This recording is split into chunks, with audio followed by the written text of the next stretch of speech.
நான் மற்ற ரெண்டு பேர்ட்டையும் வரேன். திரு கோபண்ணா, இந்த காங்கிரஸ் கட்சி இப்போ தொகுதி பங்கீட்டுக்கான பேச்சுவார்த்தை குழு அமைச்சிருக்கீங்க அதிகாரப்பூர்வமாக. முன்கூட்டியே அமைச்ச முதல் கட்சின்னே சொல்லலாம். இது என்ன காரணம் இதுக்கு? இது உள்ள கட்சிக்குள்ளே இருக்கக்கூடிய நிர்வாகிகளுக்கு கடிவாளம் போடுறதா, இல்லை கூட்டணி பேச்சுவார்த்தைக்கு நாங்கள் தயாராகிட்டோம், கூட்டணி இதுதான் உறுதிப்படுத்துகிறோன்னு சொல்கிறதா? இல்லை, பொதுவாக காங்கிரஸ் கட்சி எப்பயுமே ஒரு ஜனநாயக இயக்கம். அதில் எல்லோருமே சுதந்திரமாக கருத்து கூறுகிற உரிமையை பெற்றவர்கள், பலவிதமான கருத்துக்களை கூறுகிறார்கள்.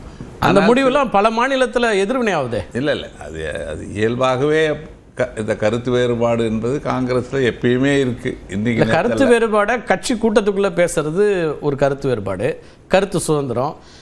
பொது வெளியில் பேசுறது கருத்து சுதந்திரமா? இல்லை, பொது வெளியில் சில கருத்துக்கள் பேசப்பட்டு வதந்திகள் பரப்பப்பட்டு ஊடகத்தின் மூலமாக. வதந்தி யார் பரப்புனாங்க? இப்போ எங்கள் கட்சியிலே சேர்ந்த ஒருவர் ஒரு கருத்து கூறுகிறார், அது ஊடகங்களில் பலவிதமாக திரித்து வெளியிடப்படுகிறது. சார், டிஜிட்டல் ஊடகம் சார், காட்சி ஊடகம் சார், நீங்கள் என்ன சொல்கிறீங்களோ அது அப்படியே வர்ற ஊடகம் சார். இல்லை, அது கருத்து கூறுறாங்கன்னு வச்சுக்கோங்க. ஒரு கருத்து எப்படின்னா, ஒரு 58 ஆண்டு காலம் நீங்கள் சொல்கிற வதந்தின்னு எதுக்கு வச்சுக்கலாம்னா, பிரவீன் சக்கரவர்த்தி போய் விஜயை பார்த்தாரு, கூட்டணி விஜயோட போகுதுன்னு ஹியர்சேயிங்காக வர கருத்தை வதந்தி நீங்கள் சொல்லலாம்.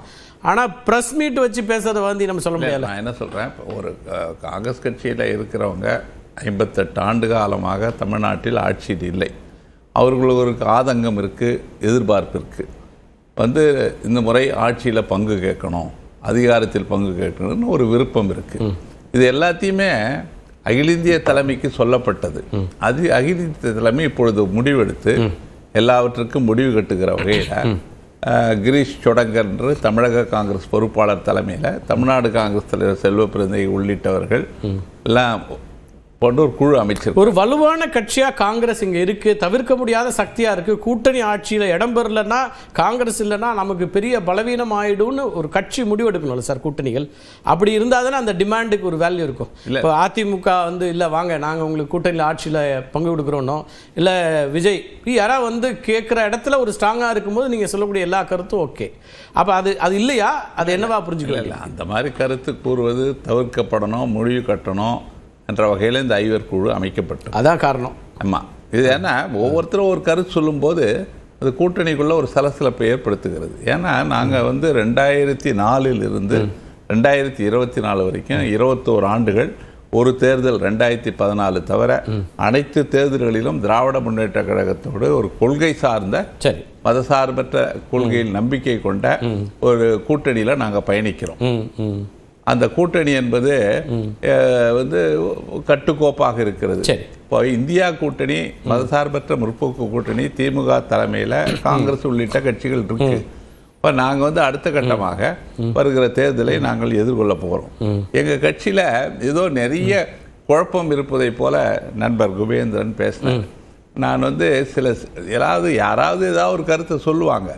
அது சார், ஒரு ஃப்ளோர் லீடர் பேசுறத யாராவது ஒரு கருத்து நம்ம சொல்ல முடியாது. ராஜேஷ் முன்னாள் தலைவர், டிஎன்சிசியோட முன்னாள் தலைவர் சொல்றத யாரோ ஒரு கருத்துன்னு சொல்ல முடியாது. மற்றவர்களோட கே.எஸ். அழகிரி சொல்றாரு, ராஜேஷ்குமார் சொல்றாரு, இன்னைக்கு குழுல இருக்காரு. இல்ல, சட்டமன்ற காங்கிரஸ் கட்சி தலைவர் அந்த குழுவில் இருக்கார். அவர் என்ன கருத்து சொன்னார்? ஆட்சியில பங்கு கேட்கணும், அந்த ஏக்கம் எங்களுக்கு இருக்கு. ஒரு இயக்கத்தினுடைய உரிமை நான் மறுக்கல. நீங்க கற்பனை செஞ்சு பாருங்க, ஒரு கட்சி 58 வருஷமா ஆட்சியில் இல்லைன்னு, காங்கிரஸை தவிர வேற ஏதாவது ஒரு கட்சி, அப்படி ஒரு கட்சி இருந்தா புல் பூண்டு இல்லாமல் போயிருக்கோம். ஆனா இன்னைக்கும் நாங்க ஒரு ஜீவனுள்ள இயக்கமாக இருக்கிறோம். எங்க பலம் குறைந்திருந்தாலும் நாங்கள் ஒரு சக்தியாக இருக்கிறோம்.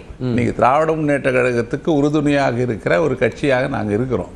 ஒவ்வொரு தேர்தலையும் நாங்கள் வெற்றி பெற்றிருக்கிறோம். 25 இடங்களில் 18 இடம், 78% ஸ்ட்ரைக் ரேட்டில் வெற்றி பெற்றிருக்கிறோம். 10 MP கொடுத்தாங்க, 10 ஸ்ட்ரைக்ல வின் பண்ணிட்டீங்க. இதுக்கு பின்னாடி கதையெல்லாம் திமுக இருக்கவங்களை கூட்டு வச்சு தான் பேசணும், இல்லைன்னா குபேந்திரன் சொல்லலாம். இல்ல திருநெல்வேலியில் எப்படி வெற்றி பெற்றீர்கள் ஒவ்வொன்றுக்கும் சொல்லலாம். இல்ல திரும்ப நான் மறுக்கவே இல்லை, உங்களோட ஸ்ட்ரைக் ரேட் 100%. வேற எந்த இப்ப இந்தியா பிளாக் மொத்தமே 100% ஸ்ட்ரைக் ரேட். காங்கிரஸ் மட்டுமா இருந்துச்சு 2024 விசிகேக்கு 100%, கூட்டணி இடதுசாரிகளுக்கு 100%. கூட்டணியில ஒதுக்கப்படுகிற இடங்கள்ல நாங்க வெற்றி பெறுகிறோம். அதுதான் சொல்றேன், கூட்டணியில் ஒதுக்கப்பட்ட அத்தனை கட்சியும் 100% தான் 2024. நாங்க 25ல 18 ஜெயிச்சிருக்கோம். பாஜக 20ல 4 தான் ஜெயிச்சாங்க. நம்ம எதிர்க்கட்சி கூட்டணியில் இல்ல சார். அது அப்படின்னா திமுக கூட்டணியின் பலமா காங்கிரசின் பலமான்றதான் எங்க? இல்ல நாங்கள் எங்கள் பலம் கூட்டணிக்கு இருக்கு. கூட்டணி பலம் எங்களுக்கு உதவுது. எங்களுக்குள்ள மியூச்சுவலா நாங்க பெனிஃபிட். அதானே எல்லா கட்சிக்கும் பொருந்தும். விசிகேக்கு அது பொருந்தும், இடதுசாரிகளுக்கு பொருந்தும், மதிமுகவுக்கு தெளிவு பண்றான். ஒரு காலத்துல 20% இருக்கும்போது மூப்பனார் வந்து திமுகவுடையும் பேசுவார், அதிமுகவுடையும் பேசுவார். சரி, அது ஒரு காலம். இன்னைக்கு எங்க பலத்தின் அடிப்படையில் நாங்க திமுக கூட்டணியில உறுதியாக இருக்கிறோம். நாங்க வந்து இப்படி ஒரு வாரத்தை எடுத்துக்கலாம் சார். நீங்க சொல்றது கரெக்ட். எல்லா கட்சிகளுக்கும் உரிமை. நான் திரும்ப சொல்றேன், காங்கிரஸ் கூட்டணி ஆட்சி கேட்கறதோ, காங்கிரஸ் தலைவர்கள் எங்களுக்கு இத்தனை இடங்கள் வேணும்னு கேட்கறதோ அந்த கட்சியினுடைய உரிமை, மாற்று கருத்தே இல்லை. அது கூட்டணியில் இருக்கிற கட்சி விரும்பினா கொடுக்க போகுது, இல்லைன்னா இல்லை பேச போறீங்க. இப்போ நீங்க சொல்றீங்க இல்லையா, இங்கேயும் பேசுறோம் அங்கேயும் பேசுறோம், மூப்பனார் பேசியிருக்காருன்னு. 2024 திமுக ஒருவேளை நாங்க பாஜகவோடையும் பேசுறோம் காங்கிரஸோடையும் பேசுறோம்னு சொன்னா அது சரியா இருக்குமா? நான் என்ன சொல்றேன், கடந்த காலத்துல எப்படி அது போல விசிகே நாங்க வந்து திமுகவோடையும் பேசுறோம் அதிமுகவோடையும் பேசுறோம் அப்படி நாங்க பேச முடியாது. ஏன்னா அன்னைக்கு என்ன நிலவரம்னா, அன்னைக்கு வந்து 20% வாக்கு வங்கியே இன்றைக்கு காங்கிரஸ் கட்சி பெற்றிருந்ததுனால பார்கெனிங் ஸ்ட்ரெங்த்துக்காக மூப்பனார் அந்த சமயம் அதெல்லாம் செஞ்சார். இன்னைக்கு அந்த நிலையில நாங்கள் இல்லை. நாங்கள் திமுகவுக்கு உற்ற துணையாக கட்டுக்கோப்பாக அந்த கூட்டணி. இந்த ஸ்டேட்மெண்ட் எப்படி பார்க்கணும்? இந்த கூட்டணி கட்சிகளோட பேச அப்படின்னு சொல்றீங்க. கூட்டணி கட்சின்னா நாங்க திமுக கூட்டணியில் தானே இருக்கிறோம். அது நேரடியா அதுல ஒரு லைன் சொல்றது இல்ல, திமுக கூட்டணியில் இருக்கிறோம், சொல்ல வேண்டியதே இல்லை. சரி, எனக்கு பாருங்க, நான் முற்றிலும் அறிந்து மனப்பூர்வமாக சொல்லுகிறேன், நாங்கள் திமுக கூட்டணியில் உறுதியாக இருக்கிறோம். அந்த கூட்டணியிட்டு வெளியேறுகிற எண்ணம் எங்களுக்கு இல்லை.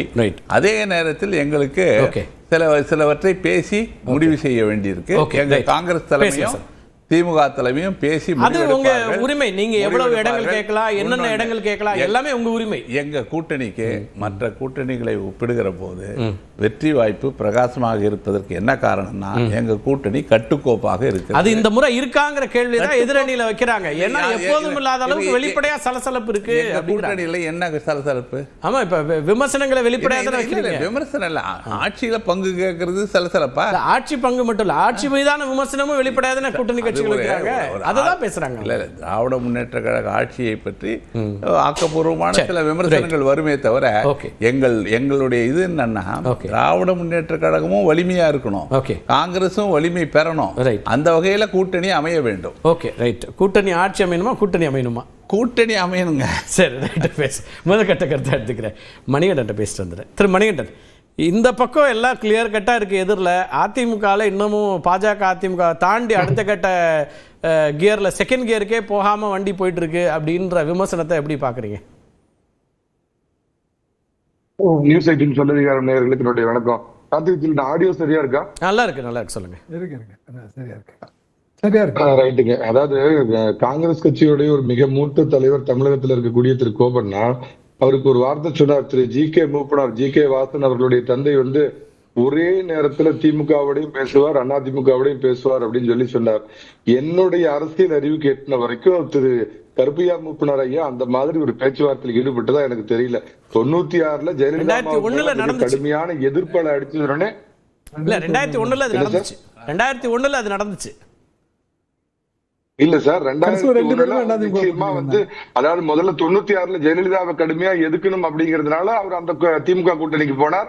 திரும்ப பாத்தீங்கன்னா அதிமுக கூட்டணிக்கு 2001 கே.எஸ். அழகிரி திமுகவோடு போய் பேசினார், அதிமுகவோட இவங்க பேசிட்டு இருந்தாங்க. ஏன்னா நம்ம 20 ஆண்டுகளுக்கு பிறகு பேசுறோம், 25 ஆண்டுகளுக்கு பிறகு இந்த தலைமுறைக்கு சரியா போகணுங்கிறதுனால அதை கிளாரிஃபை பண்றேன், வேற ஒண்ணும் இல்ல. கடைசியா 2 பேரும் ஒரே இருக்கலாம். சரி, நான் அந்த விஷயத்துக்கு வரல. இப்ப இதுல என்னன்னா, காஃபில கூட நீங்க வந்து சூடான காஃபி, ஹாட் காஃபி, கோல்டு காஃபின்னு கேள்விப்பட்டிருப்பீங்க. சூடான ஐஸ்கிரீம்னு எங்கேயாவது கேள்விப்பட்டிருக்கீங்களா கார்த்திக் விஜயன் இது வரைக்கும்? இது பாத்தீங்கன்னா முடிஞ்சு போன ஒரு பிரச்சனை. ஒன்றுபட்ட அதிமுக, பறந்துபட்ட அதிமுக, பிரிஞ்சு போன அதிமுக. நயினார் நாகேந்திரன் சொல்றதை வேற எப்படிதான் புரிஞ்சுக்கிறது? இல்லைங்க, சார் 4 இண்டிவிஜுவல்ஸ் வெளியே இருக்கிறாங்க, ஒட்டுமொத்த இன்ஸ்டிடியூஷன்.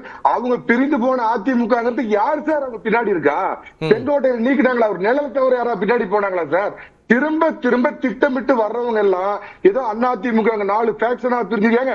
ஒட்டுமொத்த இன்ஸ்டிடியூஷன் எடப்பாடி பழனிசாமி பின்னாடி இருக்குது. ஆனா வந்து ஒன்று போடணும் அதிமுக சார். ஐயா காளிமுத்து சொன்னதா, கறந்த பால் மடி புகாது, கருவாடு மீனாகாது, சவத்துக்கு போட்ட மாலையை சாமிக்கு போட முடியாது. 2021 முன்னாடி கறந்த பால் மடி புகுந்தது. சரி அப்ப இருக்கலாம் சார். அப்ப என்ன சேலஞ்ச் பண்ணாங்களா? ஜெயலலிதா மேடத்தை எல்லாம் சேலஞ்ச் பண்ணாங்களா? இல்ல சார், 2021 முன்னாடி ஆட்சி நீடிக்கும் போது ஒருங்கிணைப்பாளர் இணை ஒருங்கிணைப்பாளர் ஒன்னா சேர்ந்தாங்கல்ல, அப்ப கறந்த பால் தானே. எத்தனை முறை சார் அந்த பன்னீர்செல்வத்தை மன்னிச்சு ஏத்துக்குவாரு சார்? அத அவர் தெளிவா சொல்லிட்டாரு. அமித்ஷாவுக்கு சொன்னது பாவம் இங்க உள்ளவங்களுக்கு பத்திரிகையாளர்களுக்கு புரியலையாட்டு இருக்குது சார். அதிமுகவுல இந்த பிறவியில அவங்க 4 பேத்துக்கு இடம் கிடையாது. இவர் குபேந்திரன் சார் வேற, அவர் இலவச ஆலோசனை அதிமுகவுக்கு நிறைய சொல்றாரு. செங்கோட்டை இடத்துல ஏங்க போய் மீட்டிங் போடணும்? ஏங்க அது அதிமுக பொதுச் செயலர் முடிவு பண்ற விஷயங்க. அது ரொட்டீனா அவர் எங்க வேணாலும் போடுவாரு. பெருசா ஆவர்த்தம் பண்ணிட்டு போனாரா? கெடு விதிச்சு கேடாய் போனாரா? அவரு பின்னாடி யாரு சார் இருக்கு? அப்புறம் அது தவறு சொல்லல. உங்களுக்கு லார்ஜர் எதிரியா அரசியல்ல திமுக இருக்கு, செங்கோட்டையெல்லாம் உங்களுக்கு எதிரியா அப்படின்னு ஒரு கேட்கிறார். அந்த அளவுல அதை சொல்றாரு. அவரோட செங்கோட்டைனாவது புரட்சி தலைவர் காலத்துல சும்மா கீழ லெவல்ல தான் சார் இருந்தாரு. முத்துசாமி அன்னைக்கு பெரிய அளவுல இருந்தாரு. முத்துசாமி கூப்பிட்டுருக்காங்களா திமுக பேச்சுவார்த்தை பண்ணி? அதனால அதிமுகவுக்கு யாரும் இலவச. நானு மரியாதைக்குரிய இவரு பாத்தீங்கன்னா நம்ம மதுரையில இருப்பார் உதயகுமார், அவரு விஜய்க்கு ஆலோசனை சொன்னப்ப கூட நான் சொன்னேன், அவரை நேர்ல பாக்குறப்ப கூட சொன்னேன், ஆனா இலவசமா இந்த மாதிரி யாரும் கேட்காம ஆலோசனை கொடுக்காதீங்க, எனக்கு மரியாதை இருக்காது. நீங்க எதுக்கு போய் விஜய்க்கு வந்துரு தம்பி கூட வந்துரு தம்பி எல்லாம் ஆலோசனை கொடுக்குறீங்க, கொடுக்காதீங்கன்னு. இந்த அதிமுகவுக்கு ஒன்று கோரிக்கை இல்ல, அது கோரிக்கை இல்ல சார். அவரு சொன்னாரு, அது பலகீனம். நான் பொதுச் செயலாளர் அவர்கள் நேர்ல சார், நான் பொதுச் செயலாளர் அவர்கள் நேர்ல விமானத்துல பயணிக்கிறப்ப பாக்குறப்ப அவர்கிட்ட குறிப்பிட்டேன் சார், அது ஒரு பலகீனம். விஜய் என்டிஏ கூட்டணியும் அதிமுகவையும் காப்பாற்ற வேண்டிய அவசியத்தில் இல்ல. விஜய் தன்னை காப்பாத்திக்கல வேணா என்டிஏ கூட்டணிக்கு அவர் வரலாம் சார். அதிமுக எப்படி எலெக்ஷன் ஒர்க் பண்ணிட்டு இருக்குங்கிற ஒரே ஒரு வார்த்தை சொல்ல. இன்னொன்னு சார், கல்யாணத்துல பார்த்தாங்க, காதுகுத்துல பார்த்தாங்க. நான் இன்னைக்கு நாக்பூர் வர்றதுக்கு கோயம்புத்தூர் விமான நிலையத்தில் இருக்கிறப்ப நான் அனுதினமும் டிவியில சண்டை போடுற ஒருத்தரை நான் பார்த்தேன் சார். அவருக்கு எனக்கு எந்த டிவியில போனாலும் சண்டை வரும். அவர் ஏன்னா நீக்கப்பட்ட சார்பா பேசக்கூடிய, அவரை பார்த்த உடனே நான் மரியாதையா எப்படி இருக்கீங்க, நல்லா இருக்கீங்களான்னு கேட்டேன். இதனால உடனே அவருக்கு எனக்கு ஒரு உடன்பாடு ஏற்பட்டுச்சுன்னு அர்த்தமாயிருமா சார்? ஊரை சொன்னாலும் பேர சொல்லக்கூடாது, பெங்களூருக்காரர், அதை விட்டுருங்க விஷயத்துக்கு வர சார். அதிமுக நிதானமான வேகத்துல பண்ணிட்டு இருக்கு சார்.